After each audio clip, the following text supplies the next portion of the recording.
کیا سمجھتی ہیں آپ؟ کیا یہ کمپیرزن کرنا عمران خان صاحب کی سیاست کا ٹرمپ جیسے لیڈران سے جو کہ نفرت کی سیاست کرتے ہیں، آسان الفاظ میں، درست ہے؟ دیکھیں علینا، ایک پاپولسٹ لیڈر کیا ہوتا ہے؟ ایک پاپولسٹ لیڈر جو ہوتا ہے وہ ایک عام سیاستدان نہیں ہوتا. دو تین ڈیفینیشنز ہوتی ہیں.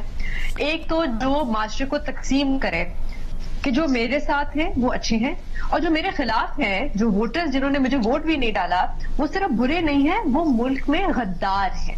اس قسم کی پولرائزیشن ہوتی ہے جو پاپولسٹ لیڈرز کرتے ہیں. دوسری چیز کہ وہ کہتے ہیں کہ میں ایک اکیلا شخص ہوں، میری پارٹی میں بھی ایسا کوئی نہیں ہے، میں اکیلا ایک ایسا سیاستدان ہوں جو عوام کی نمائندگی کرتا ہے، درست طریقے سے عوام کی نمائندگی کرتا ہے. ایک تیسری چیز یہ ہوتی ہے جو کامن ہوتی ہے پاپولسٹ لیڈرز میں کہ وہ جمہوریت کو الیکشن کی حد تک صرف مانتے ہیں، اس کے آگے وہ زیادہ جمہوریت میں کوئی خاص یقین نہیں رکھتے، نہ ہی جمہوری اداروں میں کوئی یقین رکھتے ہیں. اچھا، ان تینوں ڈیفینیشنز میں عمران خان صاحب پورا اترتے ہیں، اب ان کو اچھا لگے یا برا لگے. اور آپ نے دیکھا کہ جب ان سے پوچھا بھی گیا اس کے بارے میں تو ایسا نہیں ہے کہ انہوں نے کہا ہو کہ نہیں مجھے ان سیاستدانوں کے ساتھ کمپیئر نہ کریں، میری سیاست بہت مختلف ہے. انہوں نے اس کو جواب نہیں دیا اور بات کو کہیں سے لے گئے.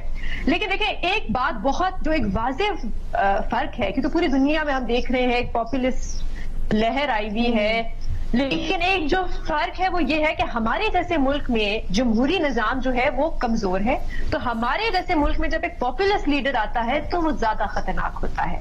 اب آپ دوسرے ممالک کو دیکھ رہے ہیں جیسے امریکہ ہے یا برطانیہ ہے، یہ جمہوری ممالک ہیں، یہاں پہ بہت دیر سے جمہوریت ہے، یہاں پہ جمہوری نظام جو ہے وہ کافی حد تک بہت مضبوط ہے. تو جب ایک پاپولسٹ لیڈر آتا ہے جیسے ٹرمپ آئے تو وہ ایسے لیڈر کا مقابلہ کر سکتے ہیں. اب جیسے کہ مثال کے طور پہ میں آپ کو کہوں کہ جب ٹرمپ آئے تو انہوں نے سپریم کورٹ میں آ کے تبدیلیاں کرنے کی کوشش کی، اپنی مرضی کے ججز لگانے کی کوشش کی، لیکن جو ان کی لوور جوڈیشری تھی وہ اتنی انڈیپینڈنٹ تھی کہ ان کی طرف سے ایک پش بیک آیا.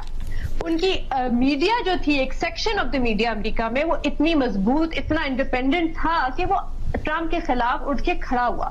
ان کے جو ادارے تھے جیسے ٹیکس کا ادارہ، ان کی جو سینٹ تھی وہ کھڑی ہوئے. بورس جانسن کے خلاف بیوروکریسی کے اندر سے آوازیں اٹھی، بلکہ ان کی اپنی سیاسی جماعت کے اندر سے آوازیں اٹھی ان کے خلاف. ہمارے ملک میں کیونکہ جمہوری نظام کمزور ہے، اور اس کی ایک بہت بڑی وجہ یہ ہے کہ ایک تیسری قوت ہے ہمارے ملک میں جس نے جمہوری نظام کو کمزور کیا ہے، تو یہاں پہ جب ایک پاپولسٹ لیڈر آتا ہے تو پہلے ہی جمہوری نظام میں اعتماد اتنا کم ہے. تو جب ایک پاپولسٹ لیڈر آ کے جیسے عمران خان صاحب، جو جمہوری ادارے ہیں جن کا کام ہے چیکس اینڈ بیلنسز کرنا حکومت پہ، جیسے آپ کی میڈیا، جیسے آپ کی پارلیمنٹ، جیسے آپ کی عدالتیں، جیسے آپ کے الیکشن کمیشن، جب ان کے اوپر وہ تنقید کرتے ہیں، ان کے اوپر جب وہ بے بنیاد الزام لگاتے ہیں تو اس سے اور معاشرے میں جو اعتماد ہوتا ہے وہ کم ہوتا ہے، اس سے اور یہ ادارے کمزور ہوتے ہیں. جیسے میں نے یہ پہلے بھی ایک بات کہی تھی لینا کہ عمران خان صاحب ایک عام سیاستدان نہیں ہے. ایک اگر آپ چھوٹی سی مجھے بات کرنے کا اور موقع دیجیے گا، کیونکہ اس انٹرویو میں انہوں نے یہ پھر سے بات دہرائی.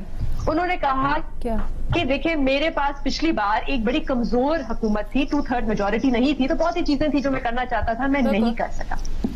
اس کا مجھے جواب چاہیے لینا کہ میں جاننا چاہتی ہوں کہ فرض کریں کل الیکشن ہوتا ہے، عمران خان صاحب جیت جاتے ہیں لیکن ان کو 2/3 میجورٹی نہیں ملتی، تو وہ کیا کریں گے؟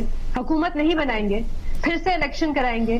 کیا ہمارے ملک میں الیکشن پہ الیکشن ہوتا رہے گا جب تک عمران خان صاحب کو 2/3 میجورٹی نہیں ملتی؟ یہ ایک بڑا اہم سوال ہے کہ ان کا اینڈ گول کیا ہے کہ وہ اس ملک کو، اس پورے نظام کو. اچھا، فار دا ٹائم بینگ تو وہ اس کی اس طرح سے توجہ دیتے ہیں نا کہ وہ کانفیڈنٹ ہیں کہ وہ اب آئیں گے اور 2/3 میجورٹی سے ہی آئیں گے، اف ناٹ مور. تو چلیں فار دا ٹائم بینگ اس کو ہم تھوڑا سا آنے تک، ریزلٹ آنے تک، الیکشن کی کم از کم کال اناؤنس ہونے تک ذرا ٹالتے ہیں.